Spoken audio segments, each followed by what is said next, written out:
and welcome to Dear Katie, the podcast that amplifies courageous voices and real stories of resilience, healing, and hope after trauma. Inspired by the many letters Katie has received over the last 20 years, each week she interviews survivors, healers, and experts to honor their stories and explore the many paths to healing and hope. Before we begin, please know, many episodes of Dear Katie cover sensitive topics related to sexual violence, trauma, and recovery. Listen with care and take the space you need to take care of yourself. Your well-being is what matters most. Now, let's join Katie and today's guest for a conversation that matters. Hi, everybody. Welcome back to the Dear Katie podcast. As you know, this is a journey that we are all taking together, survivors and supporters alike, in figuring out the ways in which, the modalities in which we can use to find that power, that strength, regrouping, rebranding our own vision of ourselves if needed, and all the other good things that can come from the terribleness of abuse, violence, and sexual misconduct. So I always remind our listeners, please take excellent good care of yourself. Push pause at any time. I say, get some fresh air. I know you've heard me mention chocolate a million times. It's kind of my little tiny favorite thing to try if I get in a bad mood. There's so many cool varieties of chocolate, I feel like. But whatever works for you. And I think you're going to enjoy our special guest today. So let me tell you a little bit about Sydney. So Sydney Searchwell-Simpson is a writer, artist, yogi, permaculture practitioner, and lover of life. His work and embodied life merges spirituality and social action. Inspired by her own insights on her spiritual journey, her experience of sexual and domestic violence, and a lifetime of activism, Sydney's upcoming books and podcasts explore how we can love and be free through and beyond what she calls domination consciousness. She walks a path of the heart and is intentionally exploring how she can live, build, love, and create new ways of being and relating that are conducive for all of us and to life. So my goodness, Sydney, that is like the most aspirational intro I think I've ever read. So it's really exciting to meet you. I feel like you should have a glowing aura around you now of like positivity. So thank you for being on the show. Thank you for having me, Katie. Yeah, I was like, here's the truth. No, it's really fantastic. Yeah. Absolutely positive. So I guess we start with kind of where you began as a survivor yourself. So I know I just learned you're in outside of Toronto. Did you grow up in Canada? Yes, exactly. I was born and raised here. And it's interesting because my story is intertwined with my mother's story in the sense of I was first exposed to domestic violence when I was a kid. My mom's partner was abusive in so many different ways, financially, physically, mentally, emotionally. And I grew up seeing those relationship dynamics and not exactly knowing how to make sense of them. And so that began when I was around 8 years old, and it continued until I was 16. And so, witnessing that, like watching my mom go through those experiences, witnessing how it impacted my own body, my relationship with her, and that gave me really powerful context with what I was witnessing within the larger world. When I think about when I was in school and I was learning about the movements for liberation that women were going through in the 60s and on. And then when I was also learning about the movements for the liberation of Black folks that have been happening for generations, something in me clicked when I was younger where I was like, I'm so inspired by these movements to change laws and to change mindsets. But at the same time, I don't know if laws are going to change what's happening within my household. And that became a really powerful foundation for me to see and to witness. There was something deeper that laws could not necessarily change, and that it would actually, in order for us to move forward in building a world of freedom, it would require changing how we relate to each other one-on-one. And so that gave me really powerful context and a foundation that allows me to walk forward now on this path of healing for myself and for everyone. Yeah, I love how you were able to see all the connective tissue between marginalized and discriminated peoples. And Sydney, that's definitely been I feel like I did that personally in the United States as I would go from town to town and city to city and community to community, because you meet people from all walks of life in all different types of living circumstances with all different levels of, even, from wealth to poverty to, every faith background. And what's a universal truth is that sexual violence knows no limits, no boundaries. And yet those of us who've been through it know the hurt and the pain that comes from it. And that experience, while unique to each person, I think there's so many common threads, which is hence the podcast. Like, we all find little pieces, no matter who's listening, and we have folks in all over the world listening. So you do all this great work, and you're only like, what, 16 to 18? 16? No, I'm 27. Okay, so when this epiphany, it sounds like it was going on when you were, 18, 19, 20. Yeah, I mean, my understanding, I feel like, has just been unfolding throughout my whole life. I would say things really clicked. Honestly, maybe during actually my own recovery from sexual violence, because then that experience occurred with an intimate partner. Okay. And was that one, was it one person multiple times, or was it? Yeah, it was one person, one time. Okay. And my previous partner at that time was going through drug-induced psychosis that was triggered by his own experience of sexual violence as a kid. And so to go through that, I was 20, this was 20, end of 2019. So I was about 2021.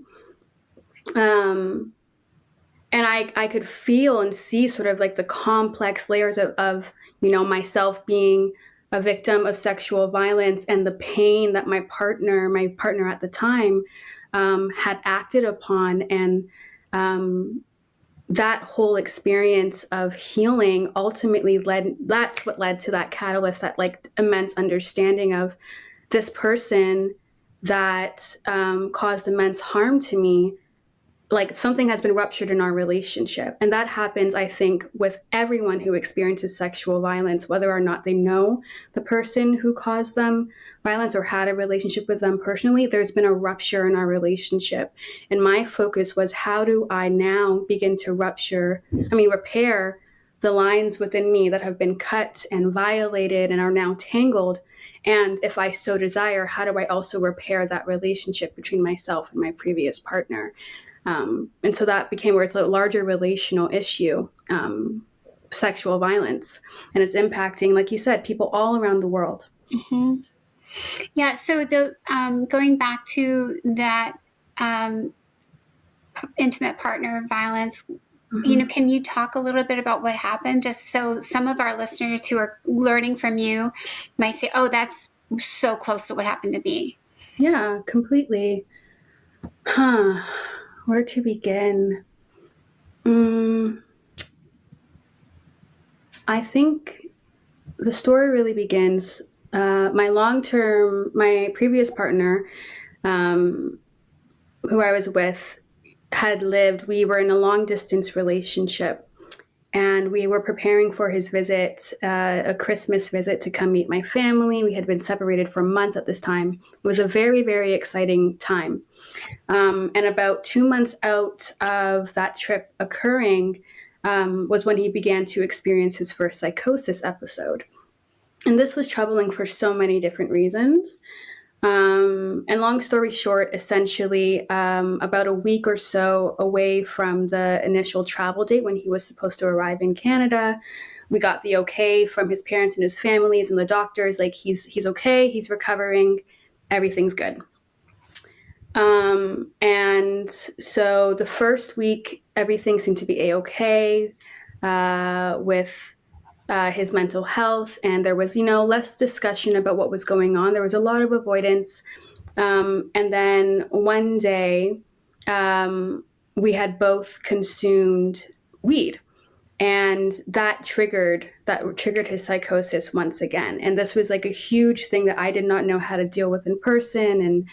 And we brought him to the hospital, and things seemed to be a-okay. The doctor was like, he's fine. Like, he just need, like, you just give him his meds and everything should be okay. And we went to the place I was staying at the time in Kingston, and multiple events happened throughout that week, different episode occurrences, whatnot. And ultimately, on the night before he was supposed to leave, he had just assaulted me in my sleep. And it was shattering. I was completely shattered beyond understanding. I remember my body just like freezing because I was like, I didn't understand what was going on after the almost 2 weeks of chaos of the psychotic episodes and not knowing how to deal with it and having to call the police and finding out that he had left his medication, in his home country and didn't let me know that he was on medication.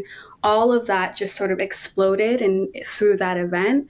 And I just completely shut down. And it's interesting because when I reflect on that experience, and even just sharing the story now, I held a lot of shame about the story. I held a lot of shame. I didn't want to share what had happened because, in all honesty, I was afraid that people were going to judge him and people were going to judge me. And so there were people who were in my life at that time who don't know that this happened to me because I was like, it's okay.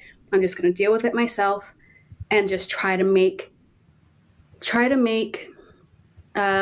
project ultimately a clean image that everything was okay when everything was actually falling apart. So yeah, that was my experience. Wow, Sydney. And also, just for one last question, so you had known this man guy prior to the visit, and how did you originally meet? Because it sounds like you're in two different countries. Yeah, well, I had spent a year abroad in France, and then I spent a summer in Spain, which is where we met. And so we had a lovely summer. It was a beautiful summer, beautiful experience. And yeah, we were like, okay, we'll continue this relationship and see where. Yeah, that's so hard. And in that summer, his issues with the psychosis hadn't started or weren't apparent.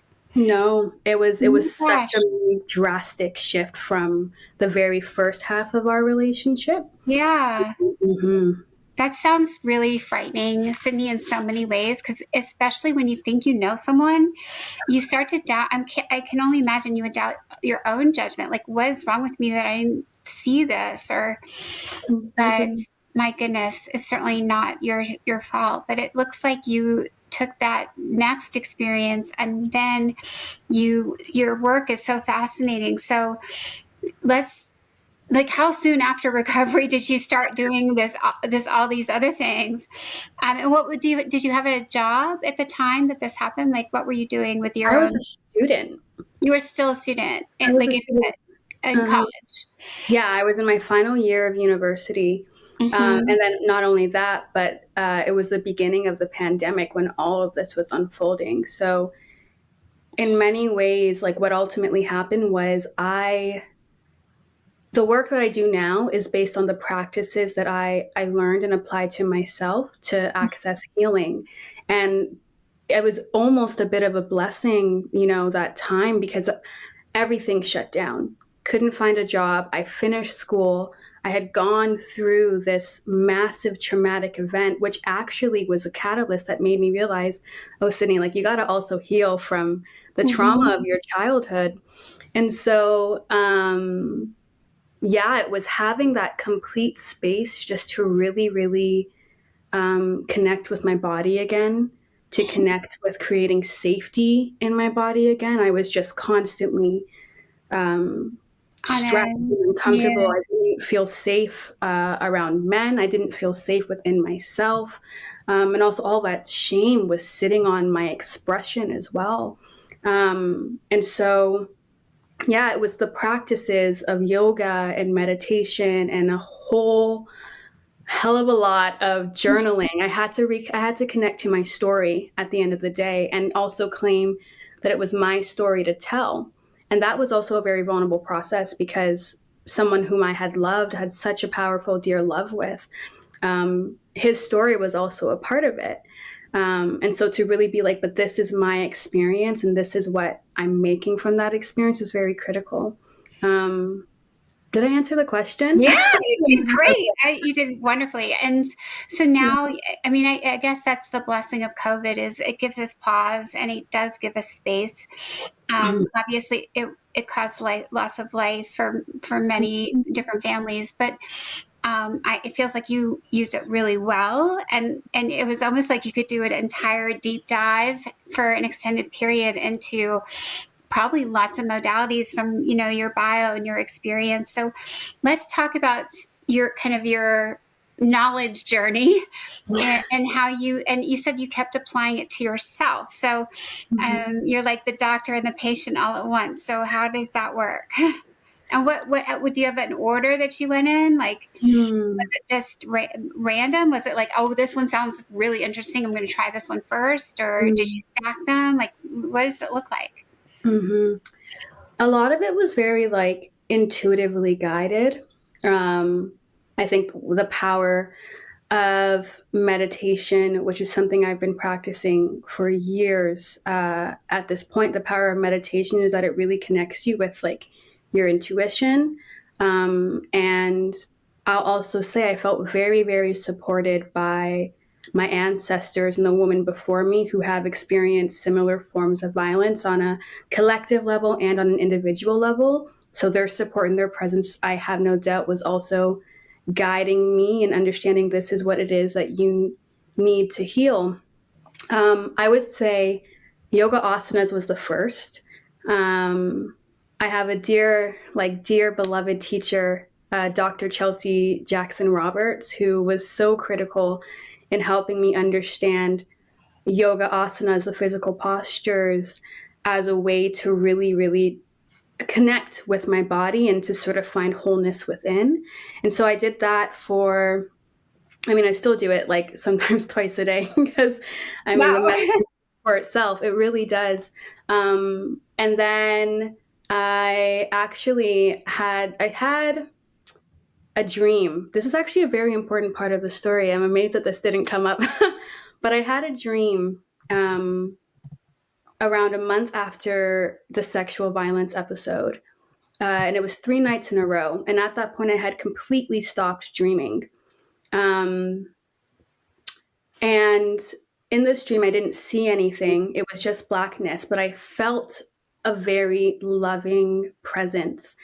And as I mentioned before, I wasn't sharing with anyone in my life what had happened because there was so much shame. But when I was with this loving presence in the dream world, I just spilt forth everything that I wasn't saying in real life. And I could feel their own guidance and wisdom being poured back into me. I can't say what they said specifically because I don't have any conscious memory of it. But that happened for 3 nights. And on the third and final night, when I woke up, that was when I was like, okay, it's time to heal. And so, connecting to dreams have always had a very important space within my own life, but that's something else. But yeah, it was like yoga. And then when I dived into the heart of yoga, which is meditation, which is union with self, true self beyond all identities, self beyond all experiences of pain and trauma, but just this essence of self, is really when that modality of healing and my own path transformed. And I got really curious about the body. I got very curious about how trauma is stored in the body, how we can access not even just our own personal experiences of trauma in the body, but the experiences of the trauma that our ancestors experienced through like epigenetics. So that, in some ways, life just really wove me and sort of directed me quite magically to, uncovering not even just modalities of healing, but also a worldview. of healing that came to really look at how traumas, whether it's sexual violence, domestic violence, colonization, any trauma, collective or individual, ultimately disconnects us from ourself. And the true path of healing is reconnecting with that self, and reconnecting with one another. Wow. And okay, let me ask you a couple more questions about all of that. Yes. So the dreams, and then the connection to self. I think when you talk about the disconnection from self and then the reconnection, here's a couple of things I'm thinking, Sydney. Mm-hmm. One is, I think I hear from a lot of survivors, and we've talked about it on the show, is like you felt like you feel like you lose your old self, and now you're this new victim self. And you are sort of describing there was always this past self that was feeling, all these different types of discrimination, trauma. And then you decided to go into a deeper self. So I think that's really fascinating because it speaks to like how we cognize what we think our self is. And when do we lose it? When do we regain it? When do we open another part of it? When you think about death and dying, and if somebody you care very much about passes, then are you another new self, right? Then you have a deeper understanding of loss and grieving. So let me hear more about like what it meant to find your inner self, your real self, your true self. Like, what did that look like? And how hard does it? It sounds really hard. Was it kinesthetic, bodily? Was it a mental? Was it all like? Was it a daily thing? Was it a journal? Like, honestly, it was everything. Yeah, I think I love what you said about the fact that you do lose a part of yourself when you experience trauma of any sorts. And I remember feeling like very upset at myself. And it's interesting because the first part of my healing process, there was a lot of me trying to go back to that point where I was like, I just need to get back to a point where I won't be constantly triggered at the sight of this or the smell of this, or so then I could, like, it was really me not accepting, like that's they say one of the first steps of moving through grief is accepting that something happened. I was trying so hard to go back to a point where something didn't happen, but there was a moment that made me realize where I had to ultimately like go into the forest and scream, because I was like, you need to access your rage. It's sitting inside you. You need to just scream and accept that this has happened. That made me realize, okay, there's no going back. I will spend the rest of my life grieving at the fact that there's no me before sexual violence anymore. And now the pen's in my hands. Like, who do I want to be? How am I going to let this experience transform and inform me? And in some way that allowed me to take my power back in a situation that felt so powerless. And so it was just a holistic process. Like, I really feel like when I started to heal both from the sexual violence and the domestic violence as a kid, and for context, the abuser of my family was like constantly belittling our worth. He also had very violent white supremacist ideas and spewed a lot of hatred at our family. And so I had to really it began with just like coming to see myself, like I am worthy, like I am whole, I have value, things like that. And not just thinking it in affirmations, but actually embodying that in like the decisions that I made in my life for me. But then through the practices of yoga and meditation, through kirtan, through how my intuition was expanding through those practices, through how even my intuition was expanding because I was accessing the trauma stored in my body, which wasn't blocking that intuitive wisdom. And that really got me to understand, wait, there's something deeper here. There's a self that, there's a self that is beyond identity. There's a soul. and there's a soul that's, you know, that animates this body, and this soul is whole. And I also, in my own personal life, I really believe, especially considering how my life has unfolded and continues to unfold through the experiences of my childhood and that experience of sexual violence, that those experiences were very integral for whatever it is that my soul came here to do on this earth, to serve on this earth. And so coming to connect with what existed beyond all I was told about who Sydney is and who Sydney has to be in relationship to whomever, and dropping into the pure essence of who I am. It came from that. It came from connecting to the earth and listening to the silence in myself that existed when I was with the earth. I wasn't thinking about, oh, you have to be XYZ. I was just existing. I was just being. And that wasn't tied to my race. That wasn't tied to my gender. That wasn't tied to anything about me. It was just tied to my existence. And when you were going through and doing all these reflections and exercises, I'm curious, you know, I'm envisioning you in the forest by yourself, but did you have any human support around you, or family or friends, or was it kind of your own? I know it was COVID, so you didn't see a lot of humans probably, but that didn't last forever. And now it's, 2025. So how did the real world human life help or hinder what you were going through? I mean, the human life became the most important of practice. And that's where I think we come into really understanding like liberation, because I think that there's this misunderstanding in spirituality that the like hermit, you just like, you disappear into the mountains and you exist in your self-realization. But I think that real change occurs and real points of practice occurs when you're in the human to human world. So very, again, very magically, like when I think of how life orchestrated so much of this, the things I was doing for, at that point, 2 years, thinking about somatically how we heal, thinking about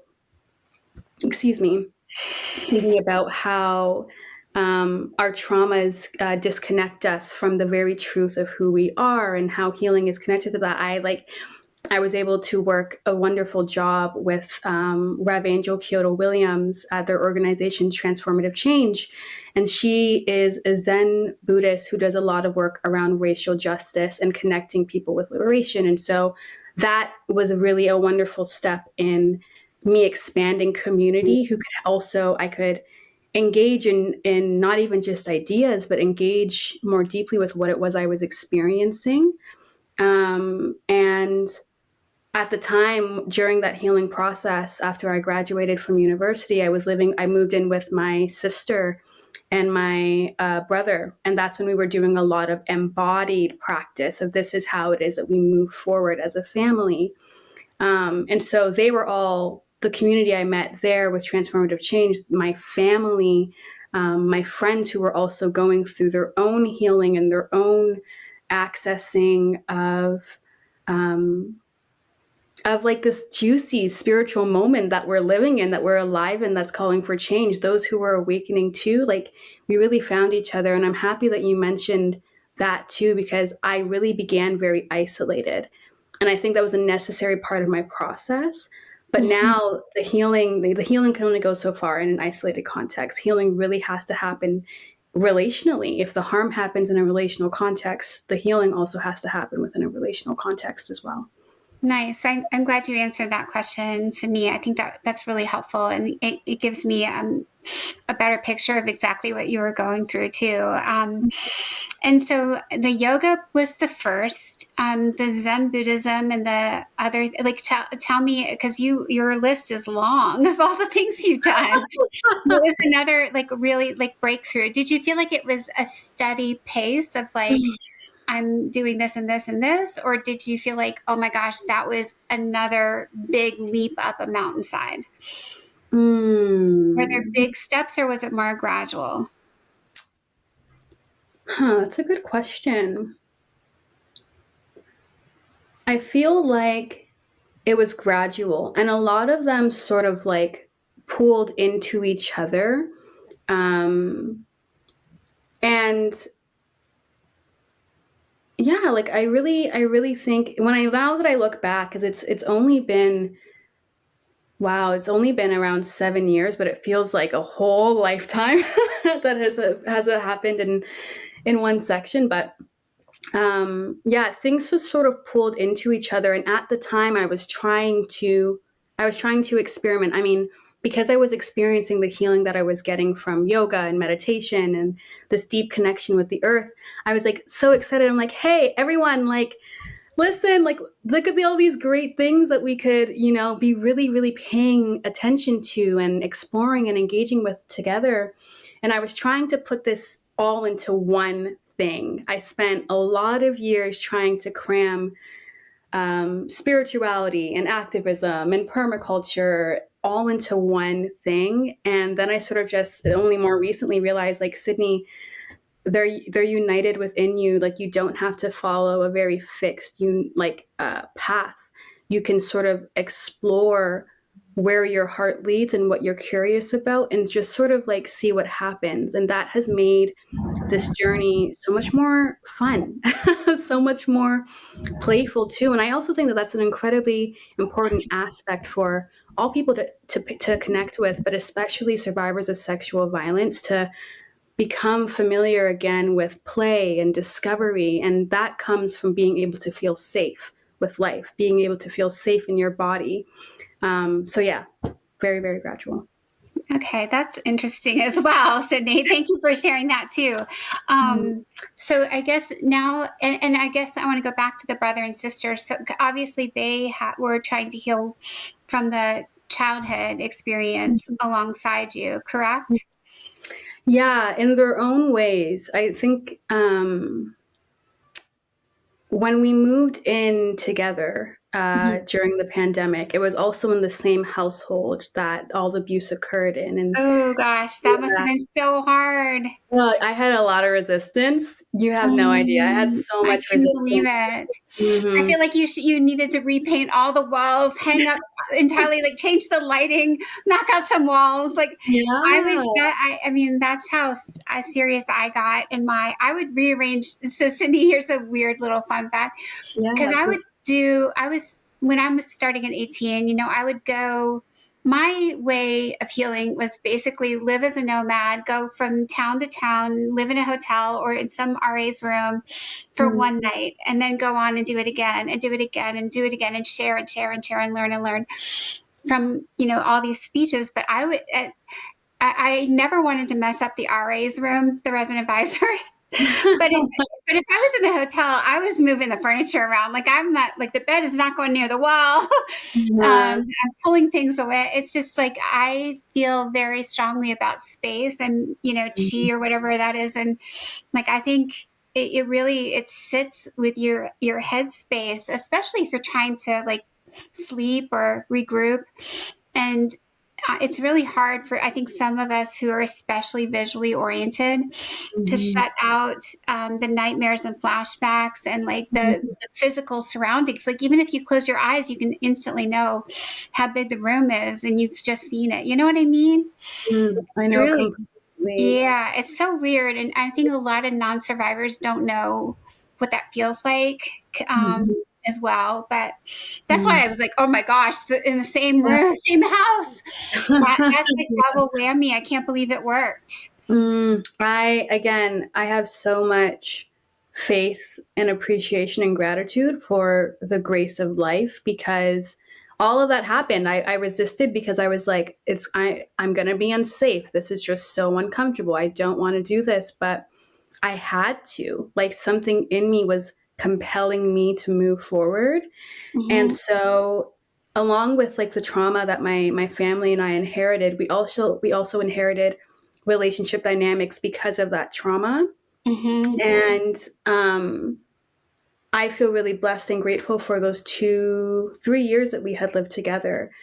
they were hard. Like, there was no doubt on the planet they were hard. There was a lot of arguing. There was a lot of just trying to unravel what we had experienced as children and how it was showing up now as grown adults. But because of our willingness to work through that, and I think also because of my own individual healing, we helped create a space where now there's like a lot of love, a lot of understanding, a lot of connection, just a lot of freedom in my family. And that is something that I have so much gratitude for, because if I chose to just move and push away from that, which I had good reason to, I don't think I would be sitting here today with the kind of love and support that has been cultivated in that space. For sure. Yeah. Well, I'm super impressed and proud of you. And I think just knowing that you did it is going to encourage some of our listeners to know that they can find a way as well. I think one of the terms I wanted to focus in on is the one I mentioned at the end, the domination consciousness, and trying to unpack that. So can you talk about that? Because obviously all the forms of abuse you mentioned and trauma are pieces of domination. It's pieces of power and control. So how do you get free from those, and it's ongoing, whether it happens to us on a daily basis because someone calls us fat, somebody calls us black, somebody calls us, whatever they think is better, skin color or size or age, or like you could list almost everything, right? If somebody thinks that their particular configuration is better, they're using the domination of that and the privilege that comes from it to, hold us into a different space of self-doubt and negativity. So how does one overcome this domination consciousness? Like with all things, it really starts from a point of awareness. You can't overcome anything until you become aware of it. And that's sort of why I'm really eager. I'm like, everyone, we have to, let's look at this, because, and I see this happening now when it comes to movements for liberation, which are so needed. I mean, our world is in turmoil, and that can't be denied. And domination consciousness, the understanding of it came from witnessing that we could get rid of we can get rid of our punitive criminal system. We can get rid of, all of the people who are, lovers of Donald Trump. We can get rid of all of these external systems of domination, but our training under them would exist within us. And if we don't begin to acknowledge the training that we have accumulated from literally generations just generations of training under systems of domination, we'll be planting those same seeds. And so that's why I think meditation is such a powerful thing, because it allows you to observe and become aware of who you think you are. Lots of people think that they are their thoughts, that they are their emotions. But if you come to observe a thought, for example, I'm going to look at judgment. Judgment is a huge component of the consciousness of domination. And what it does is it makes the person who is judging feel like they are better than. And that's the ego that's formed under domination consciousness. So if I have been taught to judge people who are fat and see that as wrong, if I have been taught to judge people who have darker skin and see that as wrong, that's the training of white supremacy. That's the training of body supremacy. And we do that not even just to other people, but we also do that to ourselves. And so it really starts from looking at, how do I try to do the same thing to other people that someone I might call an oppressor does to me? How am I trying to control people and try to fix them into boxes so then they can be limited by a limited perception or understanding of who it is that they are? And so for me, when I think about domination consciousness, it's just a point of reference. It's a point of creation.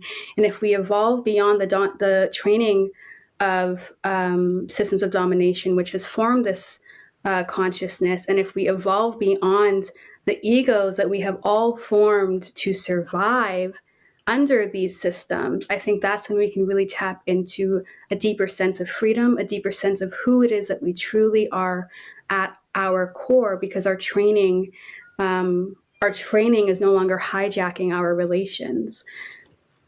Yeah, I love that. It's exciting. I wish that there was some process that all humans could do to undo the power structures. And another thing, as you were speaking, Cindy, I was thinking about when in college, I loved taking something. I felt so fortunate because a lot of the classes, I was a chemical engineer, Japanese double major. Like I was all about science and math. But then, when this happened, I took classes about anthropology and learning about entire cultures where they were matriarchies. And even within religious systems, like there was an entire different understanding of what powerful was. That was like revisionist history, and I feel like that must feel too scary for most people, because it's easier to sell this very narrow little tiny box and try and cram into it. And if you don't fit in, oh well, you're part of the servant status. It's interesting. Please go. Oh, you go. It's interesting that you say that, because one component, and this also sort of goes into permaculture too, but one component of systems of domination, specifically colonization, is that it's this sense of there is one right way. And that just speaks against the inherent truth of life that you can see within our ecosystem, where so beautiful. Gorgeous. Like it makes me. I know. I love it. I mean, to me, that's the delight, is like if you go into nature and you explore all the cultures and all the species, and like it's a marvel. I mean, it's just it's so exciting. It's like the world is an art museum in and of itself. It's just I couldn't agree with you more. But I feel like it takes a willingness to step out of one's comfort zone, and unfortunately, that comfort zone is entirely man-made.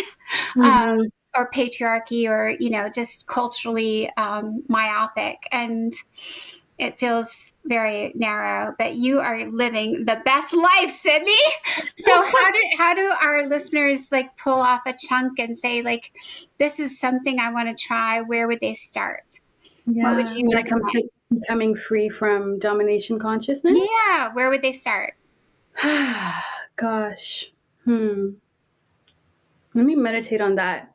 I'm going through my own practices, and then also in my book that I'll be publishing later this year, I share a lot of these practices. So I'm trying to think about what is the point? What is a really powerful beginning point?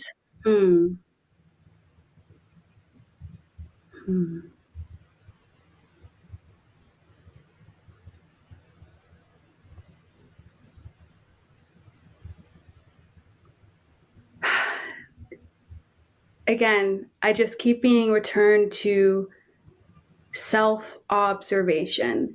And that might not be the answer that people are like, yes, but that to me is the most powerful point for anything that you do in this world, is to know yourself and to come to know the thoughts that you have about other people, come to know the thoughts that you have about yourself, come to know the thoughts and the beliefs that you have about the world around you, around life around you, people who are different from you, and really notice that and see if you can really notice that from a place of non-judgment, not judging yourself for having those thoughts, for having those beliefs, which acknowledges the fact that you are not this, therefore you are not stuck there. If you observe that you have thoughts and beliefs that are filled with hatred, or that espouse division, or that put you higher above others, judging yourself is not going to allow you to become free from those ideas, and which is ultimately what will help other people become free too.